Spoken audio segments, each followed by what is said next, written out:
So this is what they actually look like. They're microscopic in size. What would you say? Maybe... I can't even, there's no measurement. They're tiny. They're teeny. They're microscopic. They're smaller than a hangnail. And I mean, got to remember, this is a saltwater shrimp. That's why it works so well for freshwater fish, because there's no pathogens that can be passed on. Mm-hmm. These are basically a day old. So they've already grown from a newly hatched size, but the newly hatched ones look very similar, just a tiny, tiny bit smaller. Right. For some of your really, really little fish, if you buy the eggs from San Francisco Bay, that particular variety of shrimp hatches even smaller. Right there. Yeah, so that's the can. I buy pound cans of them at a time. They're about $50 a can in the quantity of cans that I buy. That premium grade. And I do buy the premium grade because there are different hatch rates. Okay. So this is like the best That's hatch the rate. best you can buy, yeah. Yeah, well, they're attracted to light. So, like, if we turn this one off and turn a flashlight from the side, maybe to, like, if we can pause, let's just try to do it like that. You will quickly see how fast they move to that light. Okay, that ain't gonna work, is it? I'm burning myself on this one. You can even see in the video that they're just more... They're just flocking to it, right? Flocking to it. Yeah. So when I feed, when the lights are not on in the fish room, Mm-hmm.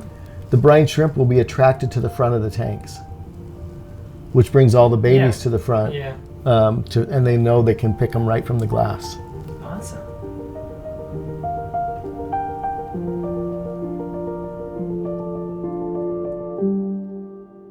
Okay, so this is the one we've drained. We're going to get it ready to reset up for, it'll be a feeding in a day and a half. So every night it's completely drained and I reset it up. It'll go over one night and I feed it the next morning. So it's about a 36-hour hatch thing. Now, one of the things a lot of people do is they just rinse their container out, dump it out, put new water in it. I like to run water in there. This is basically, I think it's called a bottle brush from a restaurant store. I do this every day. I don't want that scum built up. Yep. It comes back to, you're spending the extra 5 minutes. Not even 5, right? Not even 5, but if you think about it, you spend the extra 5 minutes for 2 or 3 hours worth of results, or maybe 200 or 300 extra fry survive. Plus you get to keep your equipment nice and clean. Yes, exactly. So I just rinsed it. Okay, close it off. Now we're ready to fill. Ready to fill it. Simple as that. I even dry it. I've dropped this too many times from it being slippery. So for filling, I use cold water only. It's going to naturally warm in the fish room. I don't dechlorinate the water. It's gonna dissipate off. And I used to have lines written on here of how far to fill it, but now you just know. they tend to rub off after a time, even though if you put them on with a Sharpie. So now I just stop, say, yeah, it looks like about right. So it's about 1 liter of water, maybe a little bit more than a liter, because this is hold 1.5 liters. This, by the way, is the jar I use, or the bottle. It's an essential 50 fluid ounce. Now, there is a reason I use this particular bottle. And it's mainly because of this part right here. Because a lot of water bottles, which we don't have examples of here, are more round on the top. Right. This is more cone shape, which makes the eggs funnel so it moves them constantly. Oh. That's So that bottle's the same as that bottle. Yeah, this is just this bottle turned upside down. I bet you're at the store for all the time, just wondering what bottle. Every time I go down the pop aisle, I'm looking at, is there a better bottle than what I already have? Yeah. Because I have used probably 4 different other bottles in this. The other key is when you cut the bottle. oh wait, I might need this. Some people will just cut it off here. Yep. Right? You cut it off there, and it's going to be all wobbly. Yeah, it will lose its rigidity. You cut it off here, and you retain that rigidity. Yeah. So that Very smart. it's a lot stronger. So leave that little bit of the bottle. Make yourself a simple hanger. You could just hang this by one hook like here, if you wanted to. Mm-hmm. I like to make my things so it's more permanent. I have just drilled holes and hung it by string before, but eventually something breaks. I found when I use these little nuts and screws, and those are those nuts that have the plastic inside, so it's self-locking. So where'd you get those nuts at? The hardware store, Lowe's, Home Depot. Also Essentia? You guys owe us some money. Yeah, probably there gonna you sell go. 1 billion of those. There you go, exactly. Yeah. And you can drink the water first too, right? Yeah. Yeah, it's supposed to be good for you. Supposed to be. So we've got it filled with water. We're going to just bring it back in and hang it up. You know, you can hang yours any way you want. You can hang it from a string, hang it from a hook like we talked earlier. Yeah, or they have the little things that hold it from the bottom. I don't like those. Don't like them. No, the reason is because getting the shrimp out is a pain. If you go the extra mile and have these little valves, I mean, I don't know what these are, $6 or $7 each. Yep. Air will go in, water will come out. Make it easy on yourself. Yeah. So it's all hooked up, ready to go. We hook the air back up to it. Turn it on. I didn't adjust my pump or anything. It's just set up there that it's always bubbling at that same rate. Where's your pump? The air valve is right here. Oh, okay. The pump is somewhere behind that wall. Don't ever want it to go bad. Okay. So we have a fresh new bottle of water that's hooked up onto the whole. So you don't fill it up even beforehand. You no, just like let this. it run. So it's running. I'm going to add salt. Okay. I'm guessing you know the exact measurements in your head too. A liter is about 2 tablespoons is what I use, but it's a coffee scoop. I just happen to find it. It works. If I put that much in there, it'll be good. And what kind of salt is that? This is just plain old ordinary rock salt. Okay. Buy it at the hardware store for like $6 a bag. Make sure you buy a salt that does not have additives. That's key. That's not ionized or whatever? No, there's some salts that have anti-caking stuff. You don't want any of that. You just want basically, I think this is called like solar salt. They use it in water softening. So you don't need marine salt at all? Like the ocean You don't. stuff? Here's my next additive. This is just baking soda. Okay. So I add about 1/8 of a teaspoon right in. 1/8 of a teaspoon. 1/8 of a teaspoon of baking soda. That buffers my water, so now the pH is above 8. Okay. That's just for buffering then. Yeah. So some people don't even need that. Some people won't need that. Okay. And then we're going to add shrimp. This isn't officially what's in this container. No, this is what's in this container. So where do you buy this one? I buy my eggs from Brine Shrimp Direct. Okay. What do you think about the ones that come in packages? There's some that we have that sold at Aquarium Co-op. What do you think about those? The truth now. They will work fine if you're just doing one little spawn of fish. But you got to remember, I'm hatching these every single day. Right. So if they come in a little packet, you got to do a packet a day. When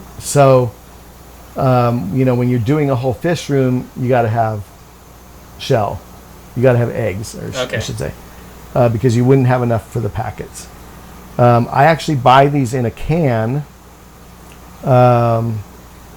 which I will show you. And then I take out about a 2-week supply at a time and leave it in the fish room because you're supposed to keep it in the freezer. Okay. So I'm going to add, these are about 1/2 teaspoon each. I'm just going to add the eggs right to the top. Like so. Maybe a little bit more because we got a few extra fry in the room. What's the maximum you could add to a liter like that? I'm already adding more than what they recommend. Okay. Okay. Maximum I do is 4. 4. So two teaspoons, which is, it's going to really fill the jar up, but you have to really be careful that it doesn't just crash. Right. Is that how much you have in that one right there? This I put the same amount in as there. Okay. And we'll turn this off and I'll let you see it settle. Okay. But I have to turn fish room lights off for that to work. Because the brine shrimp are attracted to light. Yeah, those go towards whatever. They'll go whatever, and I only want them to go to this light. Okay. All right. So we're gonna turn this off right now and show you guys what it looks like when it's settled, pretty much. Yeah. So what I do during the day, the light is up here. That's why I bought the light that's flexible. Yeah. When I want to settle it, which I'm going to settle this container to separate the shrimp, I move the light down there so it's kind of shining right there mostly. And I'm just going to turn the air off. And we'll come back in a few minutes and there'll be just shrimp down here. And all of the shell will float up. All right. Okay? So let's let that sit for about 5-10 minutes. So this is what it looks like after they're settled. And you're going to see it's mostly brine shrimp right here. Little bit of shell here. And there is always a little bit of shell that has sunk. So when I take it out and take it in there, I'm only going to drain about one of those beakers, like about one of the beakers full of water. And then the shell will just settle out and I pour off the shrimp. Earlier we showed how I separate the brine shrimp. Right. And now basically in this side is shrimp, shell, it's hatching for tomorrow basically, tomorrow morning. This side is that separated shrimp that we did in the morning. That's basically just shrimp. It's probably a few shells in there and water. And we're going to take this, we'll drain it. I have these where I just pull it apart and we drain it. We'll rinse it, feed it, and then we'll show how we reset this up for tomorrow morning. So let me grab my container really quick. Okay. Which I thought I had in here, but I didn't. And we'll drain that one. I basically use these restaurant containers. They're food service things. They're durable, have handles. They don't break. Oh, look at those little tiny handles. Yeah. They work great for transferring fish. So this is a on-off valve. It shuts the air off. There is a check valve in case it goes off during the day. Right. So then I just pull this off and then open the drain. And my shrimp and water is going to go down in that. It'll take a few minutes to drain it all. And then we'll go strain it. So then we can take this. We're going to take this. We're going to go to the sink without spilling it. Whoa. If you spill it, it does smell. Trust me. That's the sieve I use. You can still buy these sieves. I bought this almost 30 years ago, I believe. Where'd you get it? Probably from some online vendor. Now, if you want to buy it, check eBay. Company I use is Brine Shrimp Direct. Okay. You can buy sets of 4 if you're doing Daphne and stuff like that. I just use the brine shrimp one. So one of the keys to this guy is you have to pre-wet it. Okay. Otherwise, you're just going to make a mess. So I just make sure it's wet. Then I'm going to pour this through.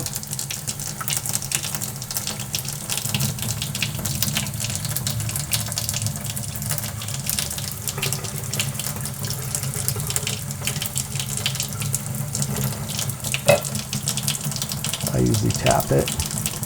And that's a perfect size? Yeah. Looks like the perfect size.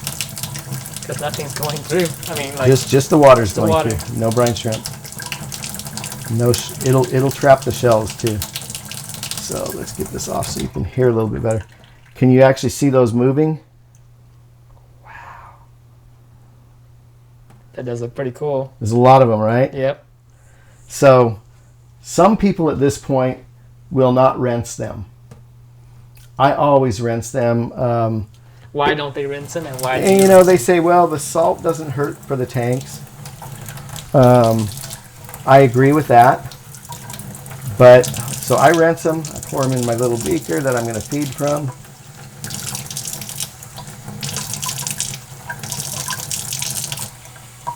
I know about how much water I'm going to put in there. My water has very little chlorine, so it's not going to kill the shrimp. I've had them stay in the refrigerator overnight. But the other reason I rinse them is they've also been excreting in that water. Oh, okay. So this is all day. Poop. So how much ammonia am I going to add to the tank by adding all that poopy shrimp water? Yeah. So that's my theory. Is I always rinse them. I always have. I've done it for 150 years now. It was only 100 last time you were here, right? Yeah. So we'll go give them a little food to the fish. Yeah, let's do it. Got a little water spot on the lens. I do? Yeah. Being that I'm that precise guy, do you guys sell these? Does Aquarium Co-op sell these? Yeah, we have the pipettes. Yeah, so this is what I use to feed from. I just stir them up. What do you think? Bettas first, they got to eat, right? Yep. Squirt it in the tank. These are baby black autos. Black rams. They're mostly hiding right now, but they'll come out for food.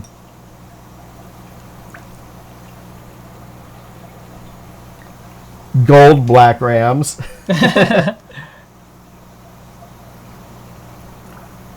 You're going to confuse the internet. Why are they gold black?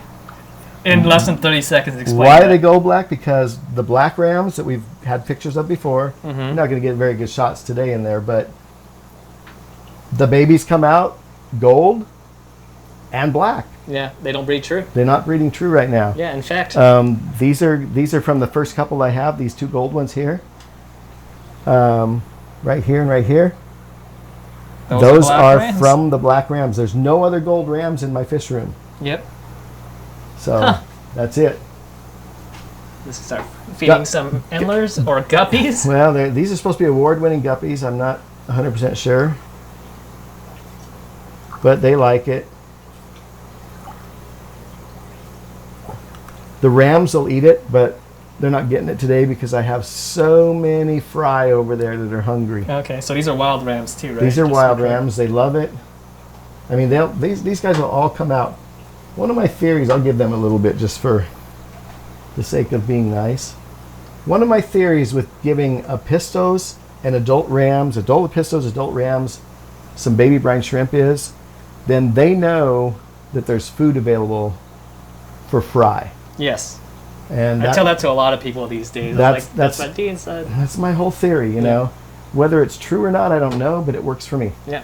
You know. So. Makes sense. All right, so this is like the fry rack, as you guys can say. The fry rack. All of these tanks are going to get some, and both of these. So I usually just open all my lids at once.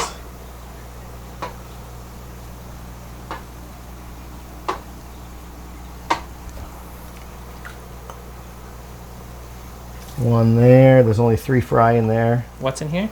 There's just some miscellaneous guppy fry, whatever these are. But not really breeding those anymore because Robert said he gets better ones from someone else now. Aww. So he's not going to get any more of them. Sorry, Robert. And he said that on camera. The video I made? Yeah. Yeah. I know who it is, though. Yeah. I think it's the guy I originally got him from. Yep. Yep. So.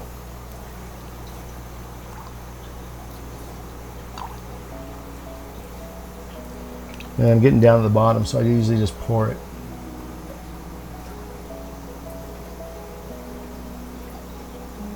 All that good stuff. They like that baby brine shrimp. And you know, these rams, and probably these too, for the most part, are ready for a bigger food. So I usually do brine shrimp, and I'd also feed some granules, maybe some frozen cyclops. But the baby brine shrimp, I think, keeps their digestive tracts working really effectively. Okay. So, yeah.